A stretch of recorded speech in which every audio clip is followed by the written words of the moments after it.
among marketers and consumers. According to the company, all transactions are still being conducted at previously announced prices with no directive issued for any adjustment. The management urged the stakeholders to disregard unverified information and rely only on official communication channels. As the refinery explained, the operations remain stable with steady supply being distributed across the country. It added that ensuring the product availability and maintaining the market confidence remain key priorities. And now industry observers say the statement is expected to calm tensions in the downstream sector, particularly as Nigerians remain sensitive to fuel price changes and their effect on the living cost. And now let's give you a report from the Office of the Vice President. The Vice President, Kashim Shettima, has called for the adoption of artificial intelligence to drive Nigeria's economic growth and global competitiveness. He made the call while engaging stakeholders on technology and innovation. The Vice President stated that integrating the AI into sectors such as agriculture, healthcare, and education would improve productivity and efficiency. He stressed that Nigeria must take advantage of global technological advancement. He also highlighted the need for collaboration between government, private sector players, and academic institutions to build a strong innovation ecosystem. Experts believe that embracing AI could help diversify the economy and reduce dependence on oil revenue while positioning Nigeria in the global digital space. To end the news now, the Central Bank of Nigeria enhancing financial innovation and access has strengthened their effort to bridge the gender gap and financial inclusion. The initiative is aimed at expanding access to financial services for women across Nigeria. Officials say that although the progress has been made, many women, particularly in rural areas, still lack access to banking and credit facilities. The program is designed to address these disparities, as measures include expanding digital financial services, promoting financial literacy, and supporting women-led in businesses with funding opportunities. Furthermore, stakeholders say this will improve the economic participation, as analysts know that closing the gender gap could significantly boost economic growth by increasing the contribution of women to business and investment activities. Thank you for joining us on the news at 2. I am Iri Hayomi Kolege. Stay with us and follow us on all our social media platforms, Facebook, TikTok, Instagram, X, and do subscribe to YouTube channel, all at ConsumerHallaTV. Good afternoon.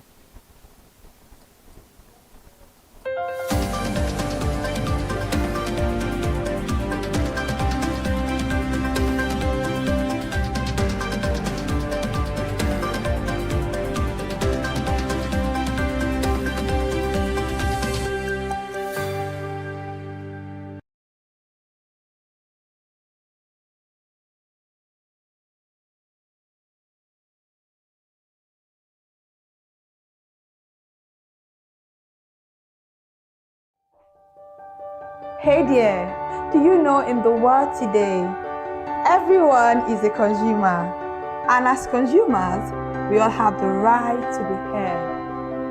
In Nigeria today, as a consumer, you have all right to product information, right to fair pricing, right to return goods, right to product labeling, right to fair dealings, and a lot more. Well then, have you heard about the new media channel? ConsumerHallaTV. ConsumerHallaTV. ConsumerHallaTV.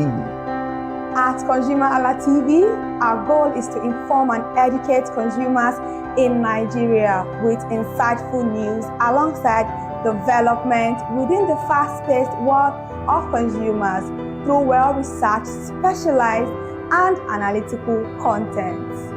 Our vision at ConsumerHallaTV is to create an engaging platform that provides right connections for meaningful brands in Nigeria, thus creating a more caring world for consumers where business thrive. And guess what? Our ConsumerHalla brand is the first consumer complaint resolution portal in Nigeria, powered by a 72-hour feedback mechanism. We offer consumer advocacy, informative talk shows, branding promotions, advertising, and lots more. Connect with us via our YouTube channel at ConsumerHallaTV. Follow us on our Facebook page, ConsumerHallaTV, our Instagram page, ConsumerHallaTV, and do well to subscribe to our YouTube channel. Subscription is free. ConsumerHallaTV. At ConsumerHallaTV, you deserve to be heard. At ConsumerHallaTV, you deserve to be heard.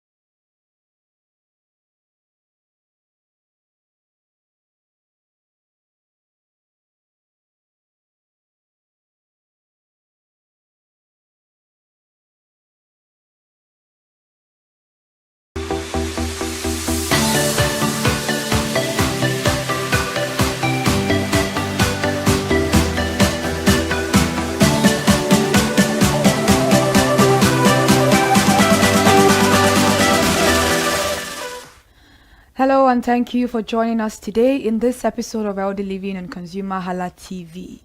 We're tackling a modern necessity, digital wellness. We'll explore what it is, why it matters, and share practical steps to help us reclaim our relationship with our devices.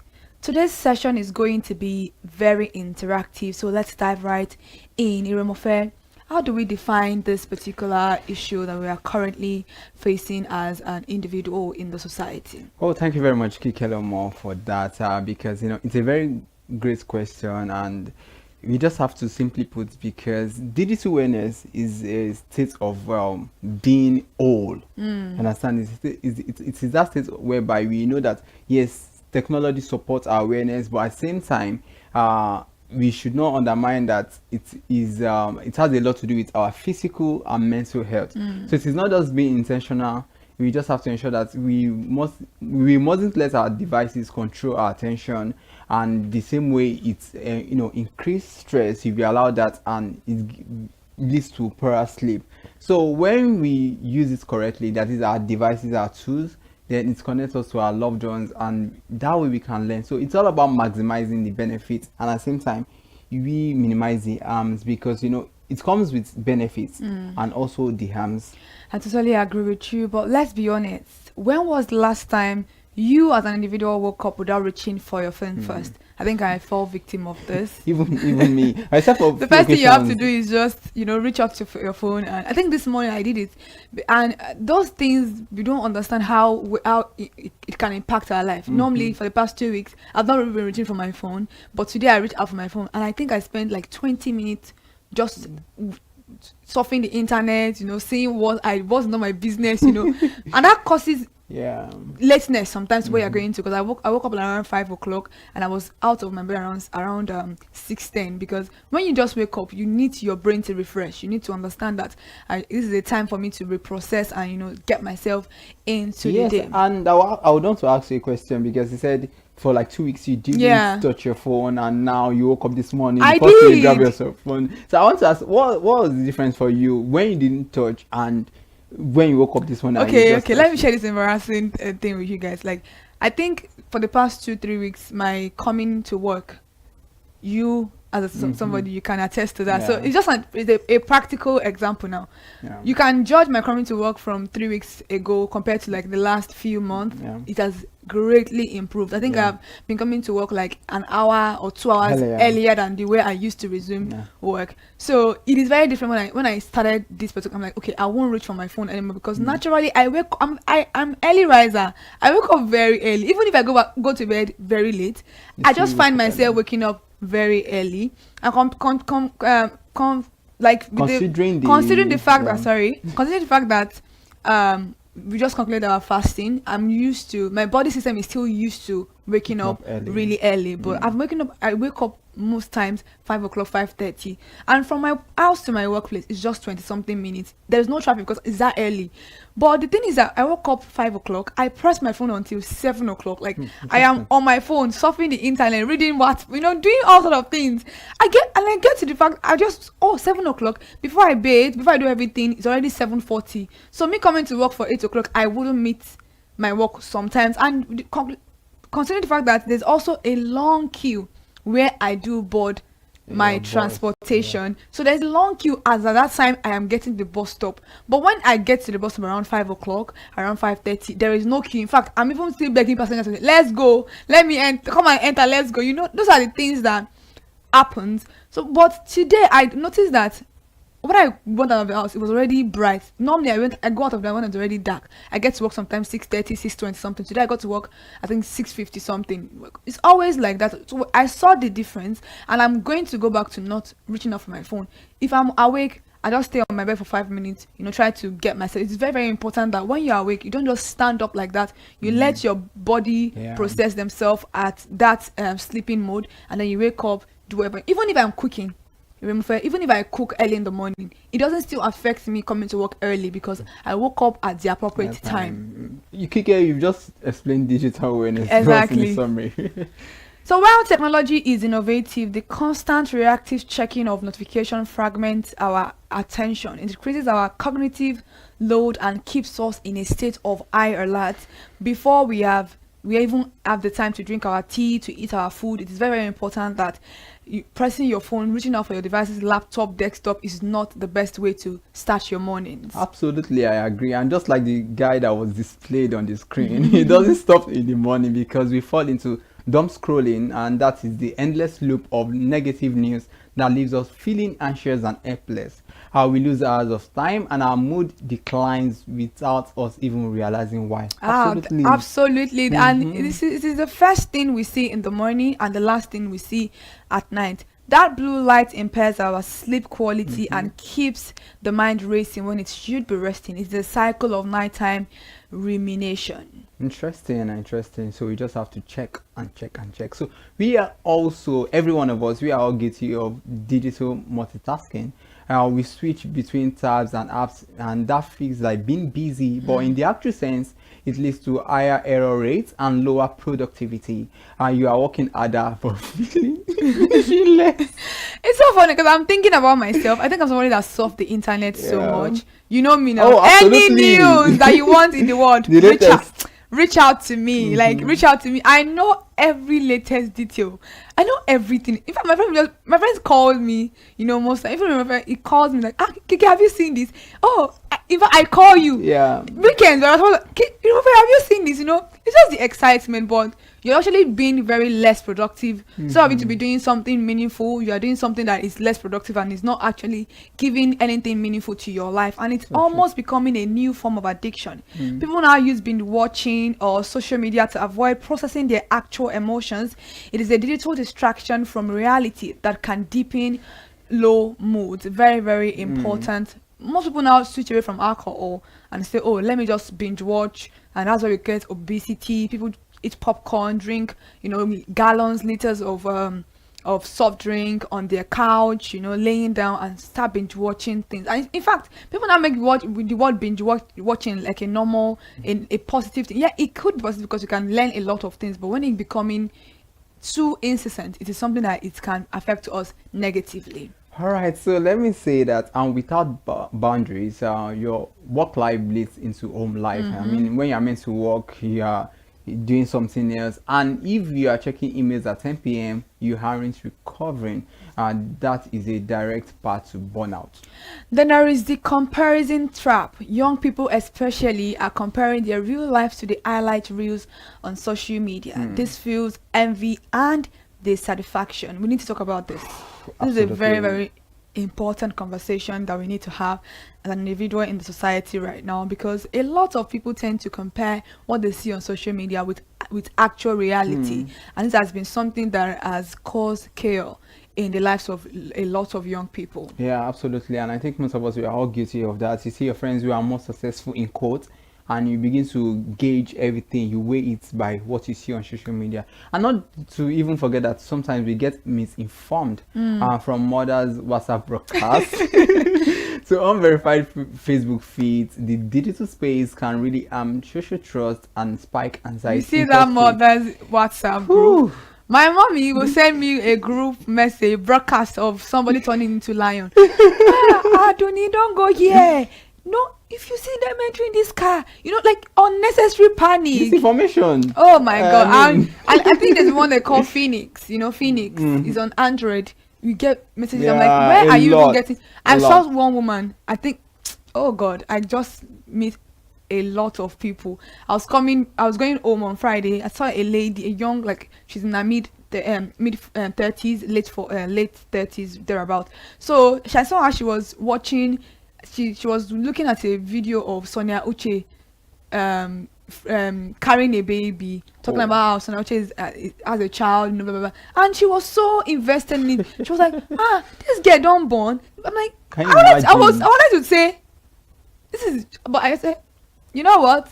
I'm gonna keep my mouth shut. And let's talk about the Chat GPT. This is a very important conversation to have because a lot of young people nowadays rely solely on Chat GPT to, draft out information for them. They don't rely on their The research is that spirit is gone. it's The gone, spirit- yeah. it's gone because there is this chatbot that can do literally everything for you. So young people don't use their brain anymore. In fact, you can give a young person something to quickly draft out for you, even something as small as a congratulatory message. They cannot write it off their head. They have to quickly put it in on ChatGPT to help them develop it. This particular issue is something that we really need to talk about to Remofe. Yeah, absolutely. I agree with you because most times one of the soft skills every human should have is problem solving skills. Exactly. And critical thinking. But in this age, because of the fact that most people everything is made available on the phone, you just don't want to think any longer. And you quite agree that the graduates we churn out these days, I'm not saying they are not brilliant, they Yeah. can't solve issues, but they now rely so much on all these tools. We should serve its purpose, fine, and you also have to think critically because sometimes even you that want to use the tool, you don't even know what you want to. You don't The know how prompt. to construct Yeah. the prompts that you need on it. So that means it's all about the prompts you give to it that it uses at the end of the day. And that's why a lot of people say, oh, ChatGPT is not giving me what I want. It's actually not giving me. Then you go from one particular place to another because you're looking for a particular answer. It's because you're not using your brain to think logically of how you want this thing to give you an answer. ChatGPT is a yes or no. Is in a yes or no format. It is how you construct your sentences. That is how it's going to give you. And so using our brain to think, using our brain to actually do problem solving skill can also cause memory retention because if you are not the one that wrote everything, you cannot be able to familiarize yourself better with what you've written. You need to understand that this is my write-up. I just need you to tweak something around there just for you to correct my grammar, not for you to develop everything and give me on a platter of gold. Yes, and it does not even end there. So finally, let's look at the lifestyle hygiene. So walking from your bed or having different high-pitched ringtones for every app keeps your body in a state of chronic low-level stress. So these habits feel normal, but they are taking, they are really having a lot of effects on our nervous system. So Have you ever experienced this thing that you feel like your phone is vibrating, but your phone is not vibrating? yeah, because it has now become the mental state. You are so aware of it, and for every minute, for every second, and it's so bad that you all just want that notification badly. Probably you are chatting with somebody, and the other end, the person is not even replying. Your mind is there. You understand? And considering for that, sometimes you are just idle, especially weekends that you going nowhere. You are just on your bed from morning till night, and you eat, you finish, you go back That's to me bed. on Saturdays. And that's really an unhealthy lifestyle actually. Yes. So people just need to be very careful how they use these tools, their phones and everything, because your lifestyle, it really matters at the end of the day. Yes, goes to a point whereby people actually have different ringtones for different apps. For Twitter, it is different. From Instagram, it is different, Absolutely. and stuff like that. And our goal today isn't to make you feel guilty, but to create awareness. Once you see the pattern, you can choose better practices. Let's take a quick break, and when we return, we will continue to discuss the solutions to these issues that we have in the society.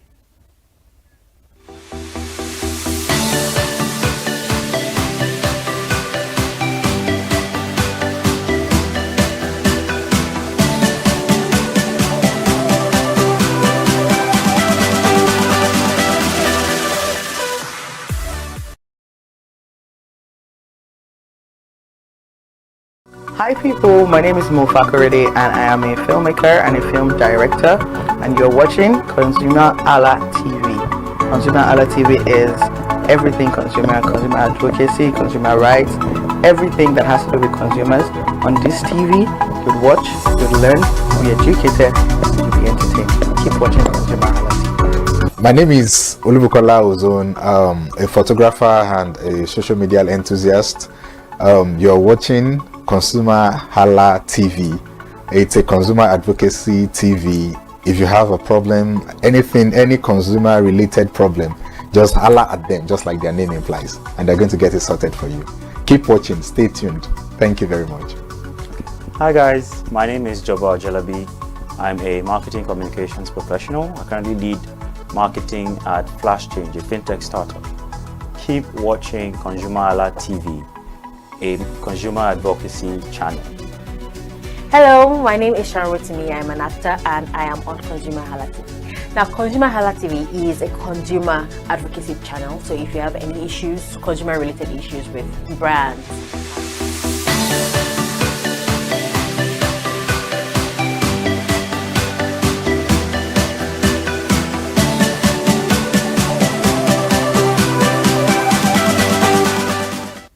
Welcome back to Elden Living, and we have laid out the challenges of the digital world. So let's talk about the way out, because we have to talk about the solution. And the first step, you want to know the great notification purge. Turn off everything non-essential.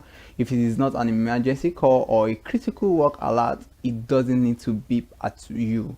So you check your apps on your schedule, not theirs. Absolutely important. I love that, Chire Mofe. I also recommend phone-free zones. Try 30 minutes of no phone time after waking up and 1 hour before bed. 3 meals, put the phone in a drawer. Also try single tasking set. A timer for 25 minutes to focus on one thing only. No extra tabs allowed. I think I know somebody that does this. He has sleeping mode for all of his apps. So when he's using an app, he doesn't use another one. So it's only when he has gone to the app, he has left the app, he will go back to off the sleeping mode, so that even if you send him a message, because that particular app is on sleeping mode, it wouldn't get the notification, so that he doesn't get distracted from a particular app. So it doesn't hop from app to apps. You mentioned about even when you're eating. Yes. Sometimes some people, even when they're having discussion with you, they have been distracted with their phone, so you just have to drop that too. So also note that your feed is your environment. Clean it up. You can unfollow or mute accounts that make you feel inadequate. So we are talking about, social media have influence on you, what you see. So you can follow people that you think that yes, they make you feel inadequate. Then you follow people who inspire or teach you. So make your digital space a positive place to be. I think we often forget that the technical fixes is not something that we should forget. Use night mode and do not disturb features. I do have a night mode on my phone. Once it's 11:10, my night mode kick off so that it can tune me off on everything. And do not disturb. People always say, why are you putting your phone on do not? Even Dangote did not put his phone on do not disturb. That is for you to actually determine. Do not disturb is just something that you can use overnight. Then in the morning you can turn it off while you are at it. Most phones now have wind down settings that turn the screen grayscale at night to make it less tempting. Very, very true. I do have this on my phone. And remember, when you cut screen time, you must replace it with something else, not screen time half program. So you must replace it with something else, probably a work or a book. Also, have real conversation. It's also easier if you have an accountability partner. Yes, very important. Make a pact with your family. No phones at the dinner table, and shared rules make change stick. Yeah, absolutely. Beautifully said, Mofe. Just like people have gym buddies that keep them in check on how their progress is going on. I think having that particular thing is very, very important. And even though I am someone that surfs social media a lot, I think I do more of balancing both, because I do take walks in the night time. Yes, when I get home, I do take 30 minutes walk every night, and I have group discussions with my friends in my area. So we have group discussions like maybe around 10 o'clock in the night, and everybody goes back home. So I have a real interaction with people. I have interaction with people in the office also. So it's not just about being on my phone all day. compared to somebody that's from morning till night, they are on their phone. There are a lot of people that do that. It is absolutely unnecessary. And as we wrap up, let's remember that digital wellness isn't just mental, it is physical. Watch your posture, your eyes, and your sleep patterns. Our devices should help us live, not dictate how we live our life. And talking about that, when as you're sitting, all of those things, they are all combining in how we take good care of ourselves.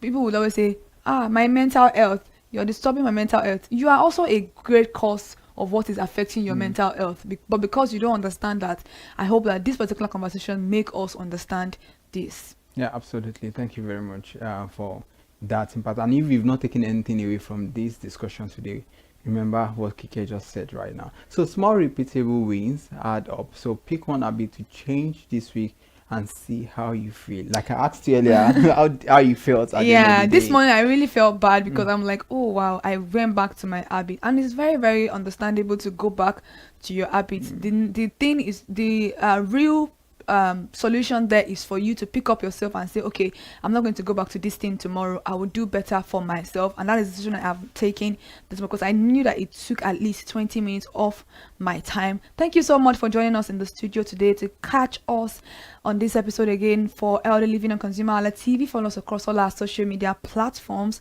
Instagram, Facebook, X, YouTube, all our ConsumerHalla. Head over to our TikTok account at ConsumerHallaTV. I am Kike Lomo at Jibola. And I am Iremofe Kuforola. Have a healthy, balanced morning.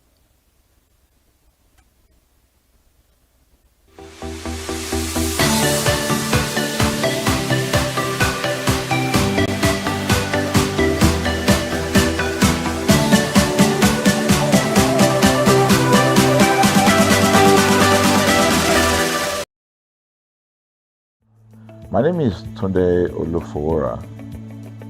I'm the CEO of Van Eyck Communications. We are we call the publisher or the owner of the new initiative called ConsumerHalla TV.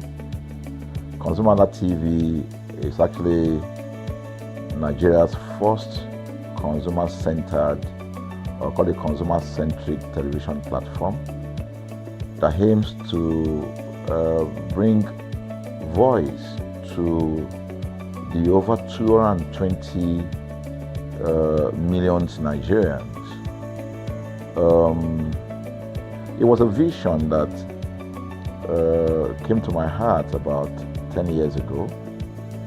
I remember that I was traveling. I traveled out of the country, on airline. And I had this unpleasant experience. It was a trip to an African country from Nigeria, and I actually went with a local flight from Nigeria. I wouldn't want to mention the name of the airline. And then it was to South Africa, and we landed in South Africa. And let me just paraphrase it. When I was coming back, I had some money, some dollars, and that someone had given to me to hand over to another person in Nigeria. So I wanted to help out. I didn't want to carry the cash on myself. So for whatever reason, I had a small case, and I felt that it was safer for me to put the money in my luggage. So I put it in a safe place in my luggage, got everything intact, and I checked in my luggage.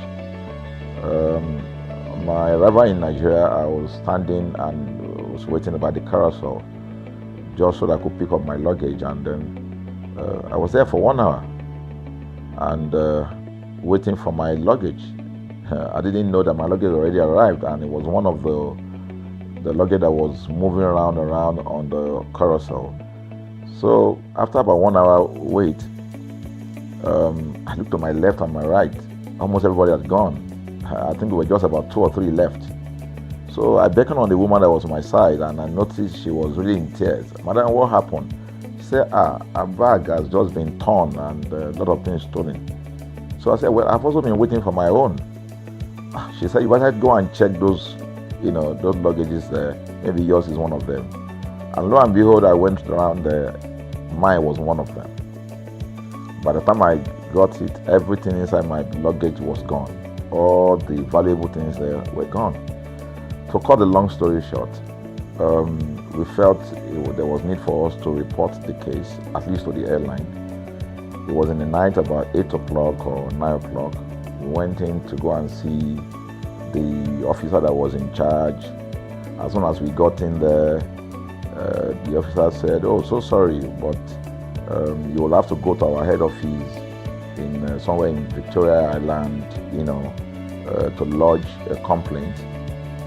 Okay. So the next day we went to the Victoria Island and we lodged a complaint, and that was it.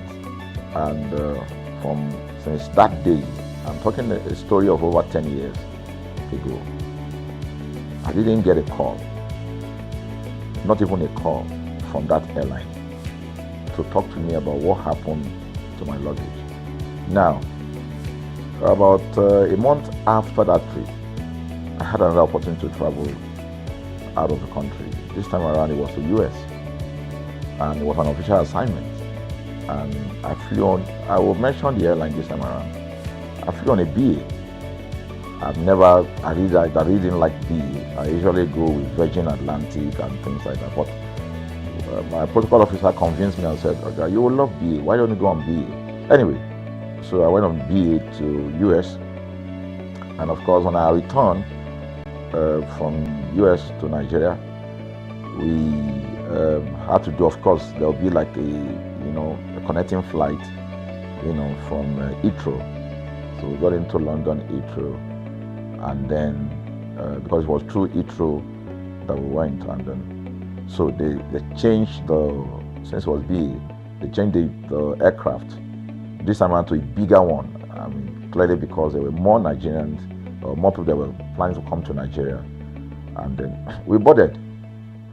Not quite 10 minutes into the flight, in the air, the aircraft started malfunctioning. The air conditioning compartment were not functioning very well. I was on what you call business economy. The whole of that business economy all the way to economy side, the ACs were not working well. It was hot. And then I was watching. And then from that moment till we got to Nigeria. From that moment till we got to, I'm just trying to paraphrase. From that moment till we got to Nigeria, I could remember very well how many times the pilot, broke into conversation and had to apologize and say, we're really very sorry about this. He was giving us almost every 30 minutes. There's always a kind of update. So sorry, this is what we're doing now, this is what we're doing. While we were on that journey, I also remember an incident. So they came, the crew apparently couldn't resolve they couldn't manage the crisis or what was going on about it. They couldn't fix it. So they come up and said, we're so sorry, but for all the inconvenience, we're declaring, free lunch, free whatever it is you want, you can get. So trust Nigerians, you need to hear how everybody was jubilating, But something struck me. The experience I had just about a month before, and this experience, somehow I started comparing them. I was trying to see how this matter will be managed. Again, to cut the story short, we landed in Nigeria on BA. Before we landed, the pilot announced and said that for the inconvenience, they will be giving a voucher of £50 to everyone that flew on that aircraft. I thought it was a joke. I mean, it was my first time with BA, but for what I knew or know of the British man, A British man would never even play with his 1 penny, talking of £1. So I felt that must be a joke of the year. So we left. I got back to my office. I think it was just about a week after. Our officer, our guys in our mail room came up and said, "Oh, you have a parcel." So I said, "Parcel? Yeah." So they bought this parcel, wrapped. I opened it, and boom, I bought the document out. It was the £50 voucher from BA. So what's the tenor of this story? An experience with one airline was terrible, no apology. An experience with another one, even though it was a bad experience, but it was very managed, well managed. So managed that even if we have suffered anything in that aircraft, you probably, for the sake of how they manage it, will have forgiven them. So that was how this journey started. So I started thinking, my mind, this is what we go through in this country. But are we different from other nations? So God put in my heart the idea of ConsumerHalla. That's why the Hala came with consumer. And we started that journey about 10 years ago. We started by creating a platform called ConsumerHalla, where consumers, so I discovered that Nigerian consumers don't have a voice. So things happen, and that's it. We live with everything. So we've started the journey from creating the platform. We have an app, we even have a magazine, and we thought we could move it from that to the next stage, which is the television. So the TV today, has come. So I would say precept by precept, line upon line, we have been able to build on our aspiration, to finally bring to birth this unique and exciting platform, So it's a digital telecast, and our goal is to further connect consumers in Nigeria to brands with insightful news, development within the fast-paced world of consumers. The world of consumers is growing at a very fast pace, So we want to inform Nigerians. We want to get them educated about their rights, So our role is that we're going to educate consumers in Nigeria, all right? So by bringing them specialized and what you call analytical, research-based content generation that will inform, educate, sensitize the audience, So that's ConsumerHallaTV. So I call it an offshoot of our ConsumerHalla brand. ConsumerHalla brand actually was the first we call it the first complaint or consumer complaint resolution portal. When we started it about 10 years ago, or about 7 years ago, it became the first complaint resolution portal. We created it so that Nigerians can actually lodge complaint on that portal. We spent a lot of resources to build a very robust platform where today, if you have any complaint, about any brand, any leading brands in Nigeria, and you go on that platform, you can actually click, just a click, you can find the brand, you can actually lodge your complaint, and once you submit it, that complaint will be routed to that organization, and within 72 hours, we will obtain feedback for you. We build it in such a way that we have connection to almost all the organizations, and it's been working. We've resolved several complaints for people without having to charge them any penny, because the idea is not to charge. So what we have done with ConsumerHallaTV is to take it to the next level. So we hope to change the narrative. We want to give the right direction. Nigeria has the largest consumer market in the world, with a population of over 220 million people. why should we be the one that is suffering the most? Everywhere you turn to, it's as though Nigerian consumers don't have a voice. You're traveling, you buy a ticket. For whatever reason, an airline will wake up middle of the night,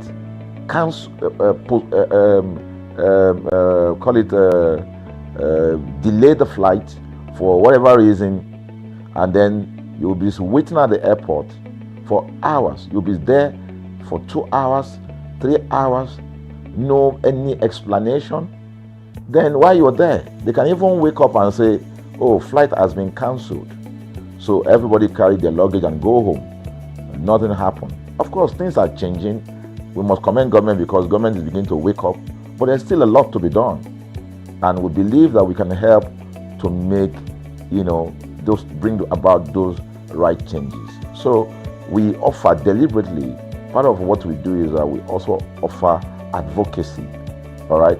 We're not just an advocacy organization, but we offer advocacy. We have a legal team, we have lawyers that are registered on our platform, all right, that can also take up cases, okay? So, and we've taken up many cases like that, and won those cases. So, ConsumerHalla is a platform to help consumers to, we're not fighting brands, but rather we say we're bringing about an amicable, resolution of conflict, such that it will be beneficial to the consumers and also be beneficial to the brand. I remember the word of Jeff Bezos. Bezos is the founder of Amazon. He said that the most important single thing, all right, for an organization is to focus obsessively, use the word obsessively, on the customer. We often say that customers is a king. They should sit at the top of the ladder. In our environment, customers are the ladder. A brand wakes up today, decide what product to produce. They wake up today, decide how much the consumer should pay. They wake up to decide everything for consumers. So consumers are just at the receiving end. And yet, they are milking the consumers. There's no price regulation in this country. None. People just wake up and fix prices. Look at power. Government wakes up, we change policy, we wake up and we get people to pay more. We think it's time for consumers to begin to speak out.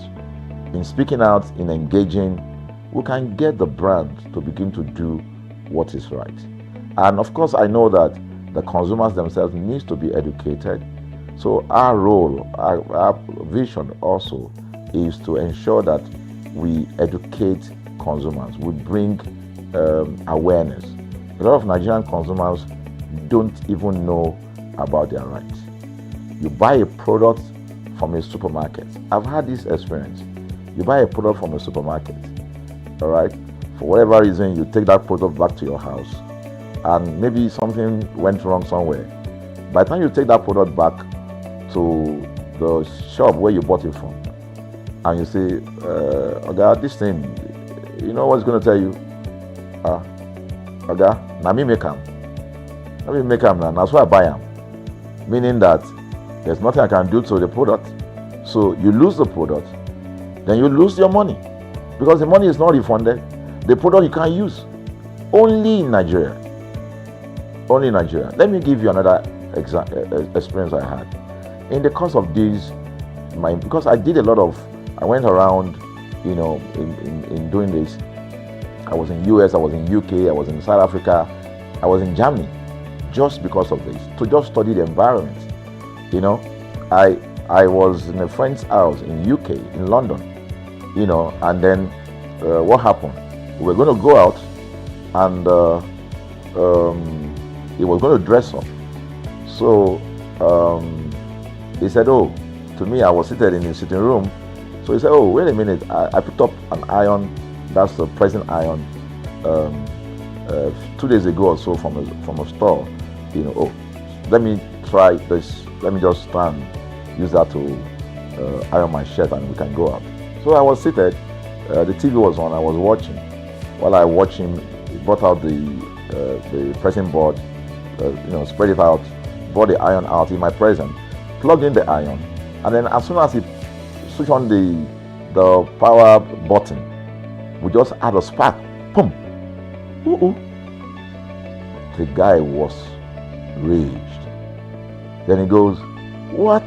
What just happened?" So he said, no, these guys are in trouble. They're in soup. I was thinking, what are you going to do? I was trying to compare that experience to what would have happened in Nigeria. In my presence there, he opened the pack. There was a card inside it. Inside that card was a call, number to call. And he called the shop or wherever he got the thing from. I was hearing the conversation that was going on. And all he said to them on the phone was, look, by the time he even called, clearly because they already, through the call, they could trace where he was calling from and who was calling. He said, yeah, I picked up this number, I picked up this iron yesterday, and guess what? I just plugged it to power, and then this thing just, didn't work. At the other hand, I could hear the voice, oh, we're so sorry. We're sorry about that. And they said, this is your address, yeah. Don't worry, we'll get you a replacement. All right. So my friend handed the call and dropped the. So I said, so what's going to happen? He said, don't worry yourself now. Shebi, we're here. They will bring a replacement. I said, they will bring a replacement. He said, yes. I said, they won't even try to check whether it was your fault, because it could have been your fault. Maybe you didn't do something well about the first. No, it can't be his fault now. Shebi, it's a brand new item that he bought. While we were still talking, in fact, I'm not even sure it was up to 30 minutes or so, we had a knock on the door. He himself said he must be the dispatch person. By the time he opened the door, it was a dispatch man that was on the other side. And then the dispatch man was at the door. Just watch this. Was at the door. I was seated in the sitting room. The guy was at the door to meet with the dispatch guy. The dispatch man that brought the replacement iron, I heard him say, we're so sorry. So I was so shocked. I mean, a dispatch man, this guy is a dispatch, so also apologize. I was so touched by that. Even a dispatch man was so trained, to tell the guy, we are so sorry. And guess what? He brought the replacement iron. By the time my guy opened the iron, it was a bigger size iron. So they replaced with a bigger size iron. The guy never asked for the one that went bad. He didn't say, okay, where is the other one that we gave to you, so that he could take it back? No, he just brought a new one and gave it back. So I asked my friend, I said, can you interpret this to me? He said, here in London, if they didn't do this, they know the next thing I would do. So I'm just going to grab a lawyer. And I'm going to tell them they've destroyed something in my house. By the time I'm done, they will pay through their nose. Because the consumers are conscious of their rights. In Nigerian consumers, even those who are aware, won't even take the battle up. Everybody just go, what can we do now? Today they wake up and ban this. What can we do now? So we're going to change the narrative. We have to stand up. So the vision of ConsumerHallaTV is really to create an engagement platform that constantly mirrors the minds of consumers and provide right connections for meaningful brands in Nigeria. Thus, we believe, will be forming part of that our overall vision, of creating a more caring world of consumers where businesses thrive. So, I think that we'll make our impact. We ask you to join us on this journey.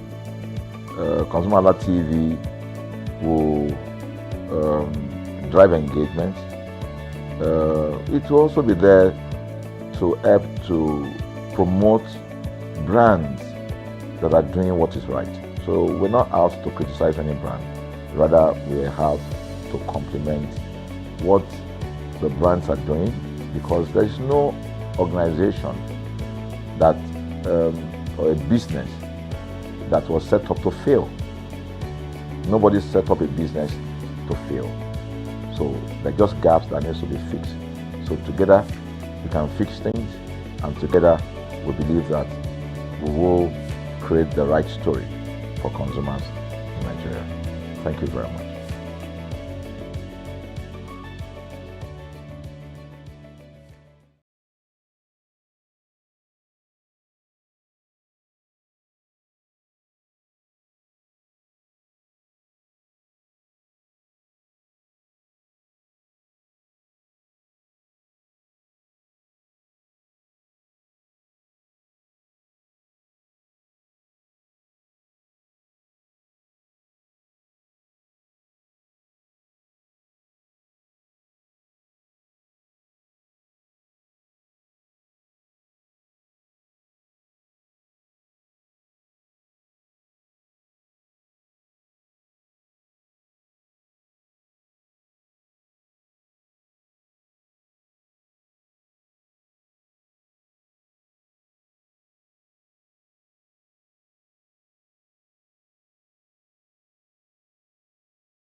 Hello, consumers. You have the right to be heard. Absolutely. So join us on the conversation, share your brand experience, where you tell us all your experiences about brand on the outer world via our YouTube channel every Wednesday from the hour of 4:20 to 5:20. You can watch us via our YouTube channel, ConsumerHallaTV, and subscription is free. Follow us on all our social media platforms, ConsumerHallaTV. Share your brand experience. It's about storytelling. It's about experiences. Hello, consumers. You're welcome to another exciting episode of Consumer Voice on Consumer Hala TV. I am Matilda Omenai. As you already know, Consumer Waste is a show where we'll be visiting different places in Lagos to check out people's preferences, hear what the consumers have to say about different leading brands that they make use of. Hello, it's your boy here, Iremofeko Foworola, and you know what? They call me the AWUF General Overseer.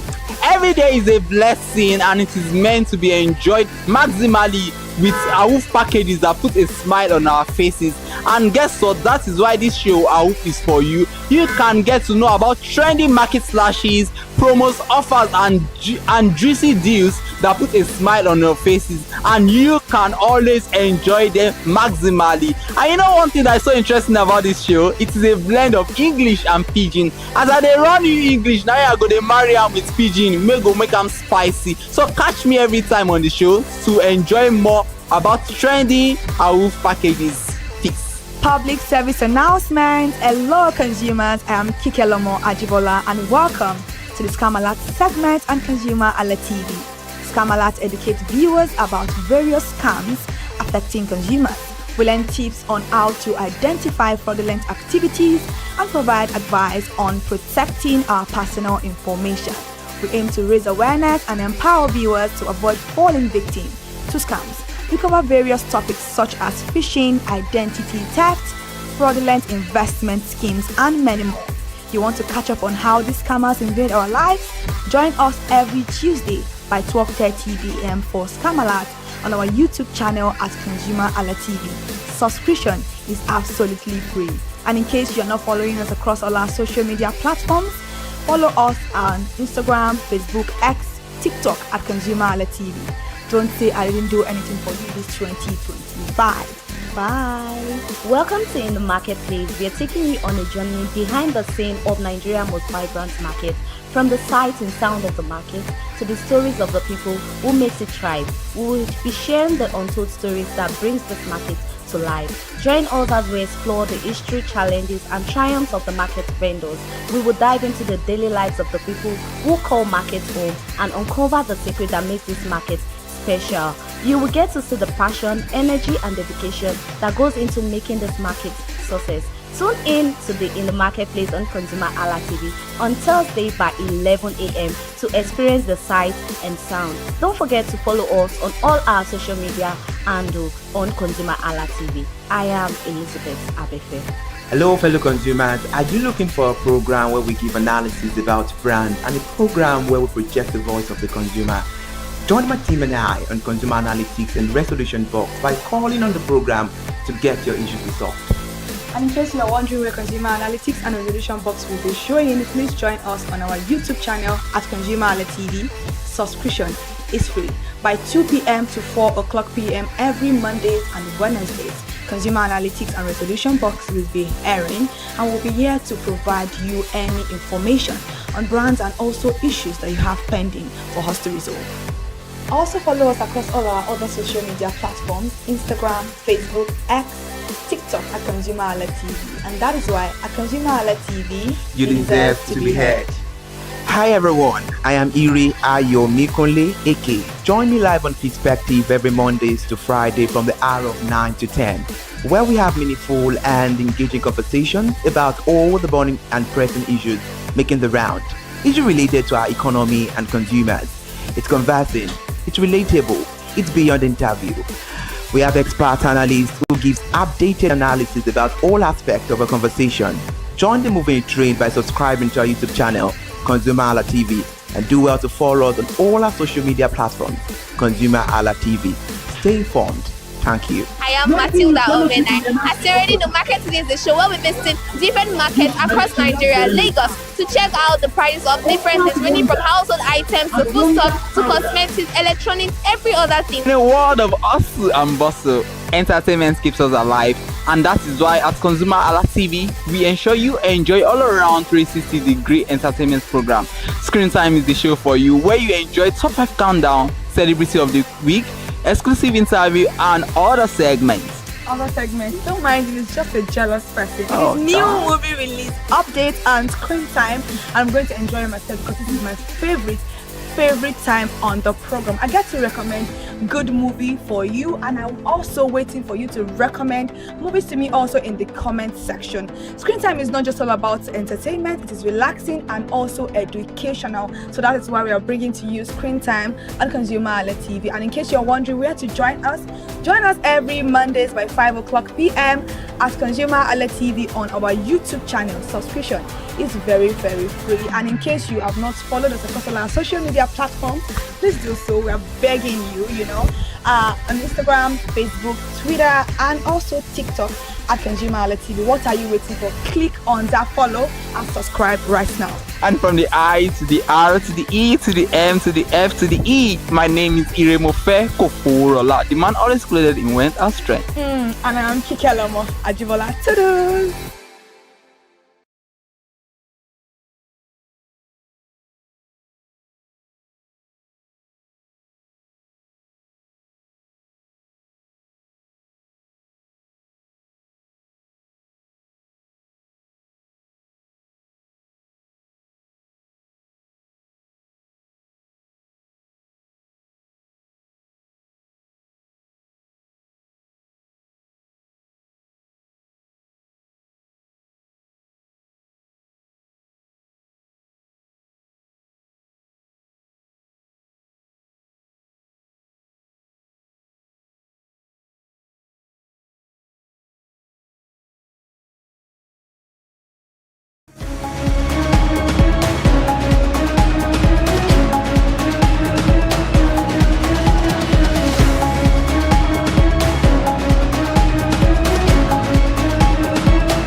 people talk about innovation, they think technology, apps, and AI. But here's the honest truth. Innovation is much more than that. It's about people who see gaps and decide to create opportunities where it didn't exist before. Innovation is driven by vision, purpose, and the will to create opportunities, even in a saturated market. And across continents, we've seen a new wave of leaders emerging. Individuals who are not just building businesses, but shaping industries, empowering communities, and redefining what impact truly means. Welcome to Marketing Inventors, where we bring to your screen the people transforming ideas into influence and ambition into global impact. And today we bring to you the story of a woman whose journey spans across continents, industries, and purpose-driven leadership. Our today's guest is a woman who has built a legacy rooted in empowerment, visibility, and opportunity, especially for women in business. She is a business leader, an international event convener, and a strong voice for women's economic empowerment. Joining me today is Ambassador Adeshola Ellen Onadipe, the founder and publisher of Ladies in Business Magazine Global, convener of the She Global Awards, and president of the African Arab Women Chamber of Commerce. She is a visionary leader committed to amplifying the voices of female entrepreneurs globally. Honestly, she is one of the few people who's not only doing the job, but also talking it. Ambassador Ellen, welcome to the show, ma. Thank you very much. It's my great pleasure to be here. Well done. Thank you, ma. Thank you. Great to have you here. How are you today? I'm very fine, darling. Thank you. All right. So, your journey is quite inspiring, from a background in accounting and banking to building global platforms that empower and celebrate women in business. Mm-hmm. I would say it's an interesting mix you have right there. So, let's start from there. What inspired your transition from the banking industry into global entrepreneurship and leadership? Yeah, thank you so much for having me once again at ConsumerHalla. Yes. A round of applause. Yeah, I'm just going to go briefly about my background. I'm a banker. I worked in 3 banks in Nigeria, then Oceanic Bank, now Eco Bank, and also I worked at GTB Bank, then finally at First City Monument Bank. And being a banker has actually taught me a lot. So at a point in time, I was tired of, being a banker. Not that I don't want it anymore, but of course, as a family woman, you have your children growing up. So I was like, you know what, it's time for me to do something for myself. Yeah. Of course, what do I do? What kind of sector, industry do I go to was a bit of challenge. But again, I said that, let me start with what I'm used to, what I know about, which was when, and that was when I started my event management business. Being an Ijebu woman, I'm from Ijebu, we love parties. Okay. So, organizing, coordinating, planning parties wasn't a problem for me. Yeah. It's something that I can do at the tip of my finger. So I started with event management, and there I now dived into Ladies in Business Magazine Global. Okay. And why did I go into the magazine? During the time I was doing the event, I've been to a lot of seminars, conferences, web, events, for women generally. And I saw a lot of women, especially at the exhibition centers, doing wonderfully well for themselves. And I was like, who is showcasing all these people? These people need to be seen, heard, and recognized. Just like what you said the other time when you were doing the introduction, that we need to find innovators that can fill in the gap. Yes. Right. So I saw the gap for these women, like they are not being seen, heard, and recognized. So I was like, okay, can we have a platform where they can, this can happen for them? And I said, can we have a magazine? And of course, there are a lot of magazines for women, but I said no. Those are the women that have actually, achieved a lot. That have been accomplished. Absolutely. So I said no. We need, women that are coming up and they are trying so hard to do something for themselves. Let's have a platform whereby we will be able to have the bridge from them transitioning from whom they are to the eventuality of what they want to become. And that was how I came about the Ladies in Business Magazine Global.